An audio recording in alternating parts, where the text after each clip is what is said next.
所要時間はね、約3分でした。あっという間にもう取り付け完了です。皆さんこんにちは、ランダムです。これはね、僕の愛用している豊臣のスポットエアコンで、僕は先日スポットエアコンを3台比較してから、一番いいのはね、これだったんで、こちらを今年の夏も使おうというふうに言って動画を示させてもらったんですけれども、実際ね、こちらを持ち運んで使用しようとしたらすごく大変で、運搬時にはこんな感じなんですけども、エアコンが大きいんでね、椅子が倒れなかったりとか、あとコマがついてるんでね、グラグラするんでバンドかなんかでね固定しないといけなかったり、あと実際に使用するにはね、こんな感じでダクトを取り付けないといけないんですけども、これを取り付けたらこんな感じでね、お尻の部分を広げないといけないんで、このくらいはねさらにスペースが必要になるんで、豊臣のスポットエアコンはめちゃくちゃ冷えていいんですけども、軽温で持ち運んで使ったりする分にはちょっと難しい部分があったりするんですよね。ですのでね、なんかいい方法はないかなというふうにちょっと考えてましたら、実は前回公開した動画のコメント欄で、コロナのウィンドウエアコン持ってるんだからそれを試してみたらどうですかっていうふうにコメントいただいたんですよね。で実際ね、ウィンドウエアコンは持っててからフリードスパイクの方にねつけようとした場合にうまくつかなかったんで、これを7万円の剣に取り付けるのもどうかなというふうに思ってはみたんですけども、よくよく考えたらね、ウィンドウエアコンには取り付け金具がありまして、ああこんなんあったんだと思っていろいろ試してたら、めちゃくちゃ簡単につけれることが分かりましたんで、今回はこのね7万円で買った計1ボックスの方にウィンドウエアコンをね、もう車両無改造で取り付けるところをね、ちょっと動画にさせていただきたいと思います。はい、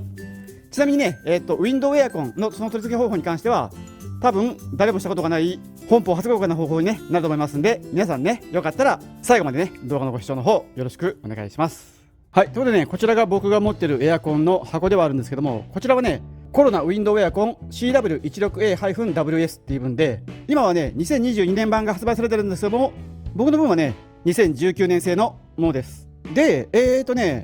簡単に言うと、これはねノンドレンにも対応してるウィンドウエアコンなんで、排水ホースをつながなくても余剰分をね自分で勝手に蒸発するタイプのウィンドウエアコンです。で重量はね全部で 26kg で、冷房能力は 50Hz で 1.4kW、60Hz で 1.6kW となってて、消費電力は 50Hz で 525W、60Hz で 600W という風になってます。でウィンドウエアコンの特徴としては、もう簡単に言うと、前側こっちからね風を吸って、こっちから冷たい空気、室内循環の方ですねになってて、後ろ側なんですけども、こちらが外気を取り込む部分で、こちらが熱い空気をこの部分からね排出するようになってます。でスイッチとはそこですね。でこちらを取り付ける方法に関してなんですけども、こちらはねもうアルミでできてるようなものだから相当軽くて、窓の高さに合わせてこれをねこうやって上げて窓枠に固定することができるものではあるんですよね。で上の部分にはねこんな感じになってるから、ここに、家の窓枠をこうやってグッと締めて挟んで固定することができて、裏側、こちらね家側なんですけどもの方にはこんな感じで返しがついてるんで、この部分を家のね窓枠の隙間の方に挟んで締めてやれば固定できるっていう代物ではあるんですよね。でこれをね取り付ける方法なんですけども、実はね僕の車はちょっとこんな感じになってるんで、ここにこの隙間を合わせればいいよねというふうに思ったんですよね。まずはこうですね。でじゃあ上の部分はと思ったら、ここの部分を何かに挟めばいいんですけども、よくよく考えたらね、このゴムの部分を外せば、ここにねこんな感じのね家の窓のサッシと変わらないような薄い鉄の部分があるんですよね、通常の車には。で深さもねしっかりあるんで、この部分にレールを挟めばいいっていう格好になってて、でちょっとね実際にやってみますと、まず下側はこうですね、こんな感じで合わせて上なんですけども、ここはねこうやってこれを緩めてやれば伸びるんで、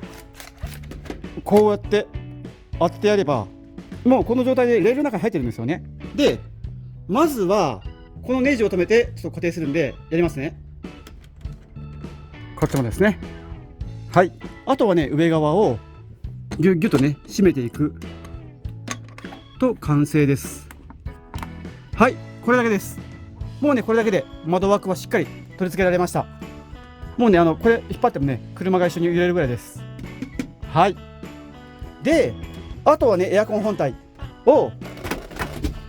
こんな感じでね下側に乗っけてから、でこれで完了です。あっという間にね取り付けてきました。はい、所要時間はね約3分でした。あっという間にもう取り付け完了です。でこの状態でどうなっているかというと、背面こんな感じですね。窓のねつらい位置のところに来てます。で下がこんな感じですね。しっかり乗ってるんでね、もう問題ないです。でもちろんねこの状態でドアを閉じることも可能で、こんな感じですね。問題なくねドアを閉めることができます。はい。ですのでもうこれで取り付け完了でから車内でねエアコンを動かすことも可能なんで、ちょっとねまずは電源入れてみましょうかね。電源来てるんでね。はい。でこれで運転しました。はい。そしたらねコンプレッサーオンになってから涼しい風がね出てき始めました。バッチリです。でここからね冷たい空気を取り込んで、ここからぬくい空気が出てきてるんですけども、この部分にはねしっかり隙間ができているんで、壁ペタじゃないんでね、空気取り入れ口や排出の方に関しては塞ぎ切ってはないんですけども、ここから下の部分はねちょっと隠れちゃってるんで、少しね効率は悪いかもしれませんけども、まあこれぐらいね問題ないと思います。で走行時にはねこの窓を閉めておけば、エアコンオフの状態だったらねこの状態で走っても全くね問題ないんですけども、室内にこもる時にはねこんな感じで開けて、あとねこの部分ですかね、この部分をプラスチック段ボールかなんかでからね内側からでも隠せるようにしてしまえば、これはねもう問題なく使えるという加工になってます。ですんでもののね数分で接続することは可能ではあるんですけども、実はね何点かやらないといけないことがありますんで、ここからね少し、この窓枠を改良の方をしたいと思います。で改造しないといけない部分はこの部分ですね。窓枠に挟むようにこれが出てるんですけども、この部分がいらないんで、これでもう取ってしまえばいいです。であとこっちもですね、このレバーも、窓枠の方にこうやって固定するためのレバーらしいんですけども、これもいらないんで、もうプラスレバーだけでね外せるんでパッと外しましょう。はいはい OK。 そしたらねこれでもすごいスッキリしました。ですんでこれをこうやって取り付けてみると、実はねさっきよりも全然座りが良くなってから、もう本当にさらに座りが良くなって、もう車が動くレベルです。ちなみにこの部分はねこうやって少し戻しておけば OK で、この辺はねもう気にせず少し垂らしてても大丈夫です。よし、はいできましたね。で取り付けに関してはこんな感じで、もちろんね向こう側も取り付けれることはできるんですけども、僕はねハーフベッドみたいなものを作ってるから簡単に取り付けれたんですけども、実際通常の車にはねこんな感じのプラスチックの部分がついてたりするんですよね。ですのでこうやってかさ上げしてないような通常のタイプの車にね取り付ける方法もちょっとやってみたいと思うんですけども、これですね、この部分取ります。よいしょ、こうですね。これを取り付けるのにあたって多分ねこういった部分が邪魔になってくると思うんですよね。でこの場合にはね、僕は、ね、取り付けてさっきこの辺にしてたんですけども、ちょっとねこっちの方にずらすような格好にして、こんな感じで、ね、取り付けるのがいいかなと。ですね、ちょっと実際につけてみましょう。よし、はいこんな感じですね。ちょっとねこの辺はみ出るぐらいまで来ましたけども、問題なくね取れることができました。でエアコンねちょっと戻してみましょう。よし、はいこれでね装着完了ですね。 OK です。でこっちもねこんな感じなんですけども、実はねさっきよりも向こうにねエアコンが来てるんで、この部分がですね、隙間が大きく空いてしまってます。ですんでね、こういう取り付け方されようと思っている方はこの部分をね、自分でガムテープか何かで幅広い分でねビャッと貼って固定するのがいいんじゃないかというふうに思います。はい、ということでね枠は戻したんですけども、エアコン重いんでねブレーキした時に下側がずっても嫌なんで、ここにはね 2x4 っていうんですかねの木材が1本ドーンと入ってるんで、ここにねドリルで揉んでネジをねちょっと打っておきたいと思います。よしよし OK ですね。であとはね戻しましょう。せーの OK。 あとは最後にねこのネジをねここにつけて固定しておきます。これでねもう完璧にガッチリつきました。であとねエアコンのこの下の部分こんな感じでね隙間が空くようになってるんで、ここをね埋めときましょう。もう適当なね木の板を差し込むだけです。これ差し込んでやっとけば、ぐらっとこっちに来た時にこのままがねストッパーになってくれるんで、一応ね挟んでおきます。よし、であとはね最後にねそこの部分窓をちょっと覆わないといけないんですけども、ちょっとねちょうどいいプラスチック段ボールとかっていうのがねないようなんで、あそこのね窓を埋める用のプラスチック段ボールをねちょっと買いに行ってきたいと思います。で買いに行くついでにこのエアコンが走行中にギシギシとか言わないかっていうのをねちょっと確認の方もねしておきたいと思います。よし、ということでねちょっとお買い物行ってきます。はい、ということでねプラダン買って帰ってきました。白とね黒を買ってきました。もう全く家にプラダンなかったんでね。でこのプラダンを加工してねこの窓箱に取り付けるんですけども、個人的にはね挟み込むような感じで取り付けて、こう壁にしてね L 字型で取り付けるような格好にしてみたいと思うんで、型取りをしようと思うんですけども、ちょっとねややこしいんで、できましたみたいな格好にしようと思います。はい、よし、できました。これをねちょっとはめてみましょう。よし、はい、ピタリはまりましたね。でこれをこうやって持ってくれば OK ですね。で開閉できるかねちょっと見てみたいと思います。はい、開きますね。バッチリです。で閉まりますね。問題ないです。で中に入ったらこの部分をこうやってクリップで閉じとけば OK ですね。いい感じにできました。はい。で下の部分はねちょっと今はねもうこのままにしておきましょう。気になったらねここもちょっと加工します。でも今はね OK にしておきます。はい、ということでねこんな感じでいい感じでできたんで、実際にねしっかり冷えるかどうかとか熱風のね漏れとかの実験しようと思うんですけども、あいにくね今もうちょっと5時を回ってしまってから、しかもね外今日曇りなんでもう仕方がないんでね、炎天下の下での実験はちょっとできなくなっちゃったんで、このね倉庫の中でもう実験します。もう倉庫でめちゃくちゃ暑いんで、はいですんでもうちょっとねここを閉めて、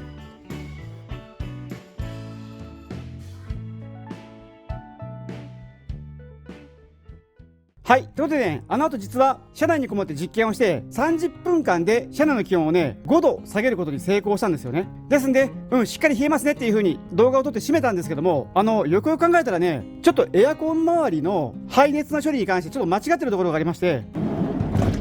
というのがですねこの部分なんですけども、このエアコンはここから外気を取り込んで温まった空気がここから出てくるんですけども、これ閉じちゃってたらね下側の方このあったかい空気出てきた分をさらに取り込んで回せるようだから冷却効率がすごい悪いっていうことに分かったんですよね。ですんで取り込む口と排気の方をねちょっと分けてやる必要があるなというふうに思いましたんで、こういうのを作りました。これはねここにねこんな感じに取り付けたら吸気と排気をねきれいに分けれる板ですね。こんな感じで取り付けます。こうですね。でこうすることによって吸気側と排気側が分断できるんで、出てきた熱はこっちへ逃げて、冷えた空気はこの外から取り入れて入っていくっていうような格好になるんで、一応これで状況良くなったんですけども、今度はね実はねこのスカートの部分が短くてからここの部分から排気漏れがしてるんですよね。だから熱気がねすごいこっちから入ってきてたんで、ここもちょっと閉じる必要があるんで、今度はねこういうのを作りました。これはこの黒いボードをねこんな感じで取り付けるんですけども、ここの部分ですね、この隙間から排気がすごい入ってきてたんで、ここのね隙間を埋めるためにこういうのを作りました。これはねもう簡単でからこうやって挟むだけですね。これで OK です。そしたら基本的には排気はもう全部向こうに逃げて、外の涼しい空気を入れながら熱気だけ向こうに逃がせるっていうような格好になるんで、この状態だったらね排熱の処理は完璧になったと思うんで、今からね改めて実験2回目の方やってみたいと思います。はい。で窓はどれもね閉まってる状態です。ということで、実験を開始してみたいと思います。この時間はね正確な数字ですんで3時からスタートです。よいしょ。で設定はね冷房で21度で風はね最大にしました。これでね実験してみたいと思います。で現在の気温なんですけども 34.5 度ぐらいですね。平均はですね、この平均のねこの分今 34.6 度になりましたけども、これをねまずはね前に置いて、もう1台はこの辺で、もう1台はね上に置きます。こんな感じで置きましょう。はい。でこの状態でねちょっとしばらくね動かしてみてから様子を見てみたいと思います。ちなみにね今もう外めちゃくちゃ暑かったんで汗すごいかいてます。べちょべちょです。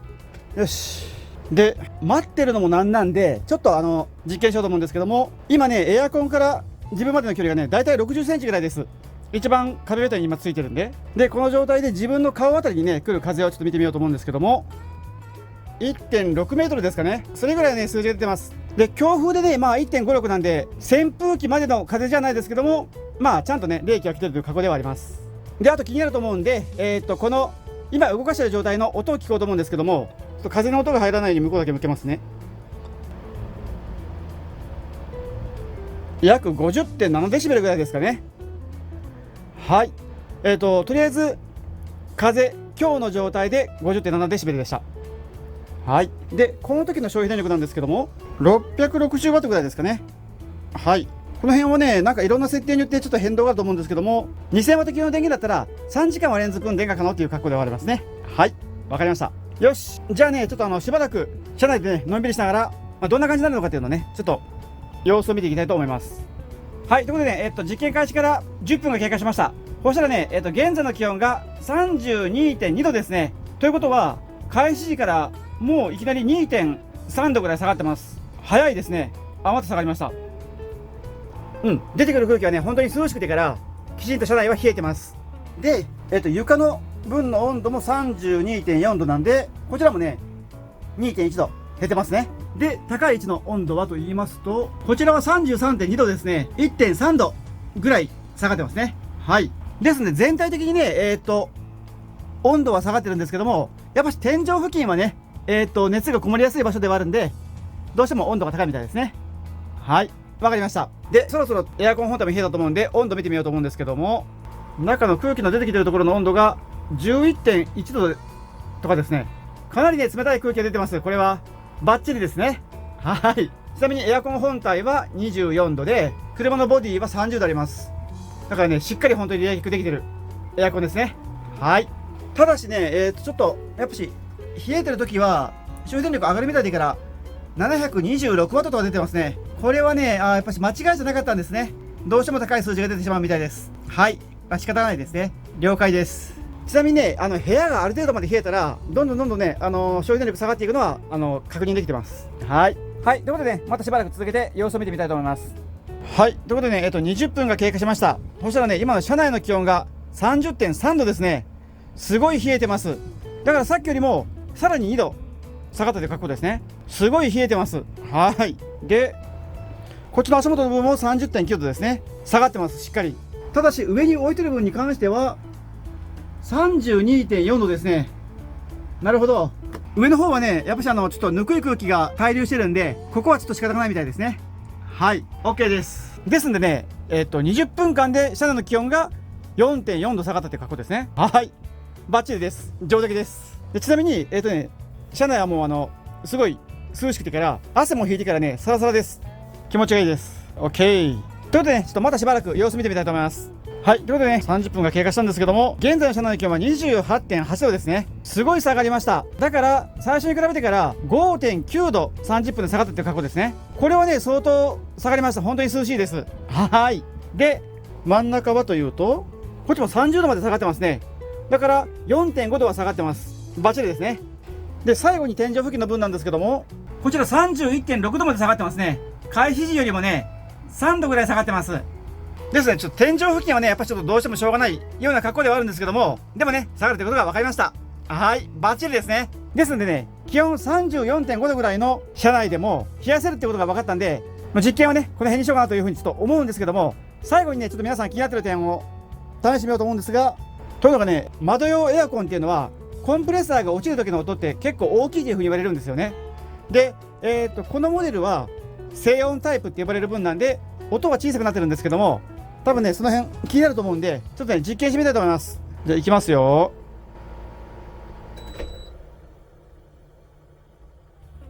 こんな感じの音です。音がね、確かにカコーンって音はするんですけども、昔みたいにね、ボコンみたいな感じの音はしないです。だから、うるさいなと感じる人はちょっとうるさいかもしれませんけども、僕はね、全然耐えられる音ではありました。はい。で、次なんでね、今度はちょっと起動音聞いてみましょう。ということでね、オンしてみます。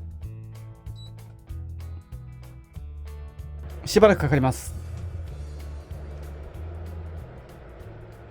数だけ出してるときはね、48デシベルぐらいでした。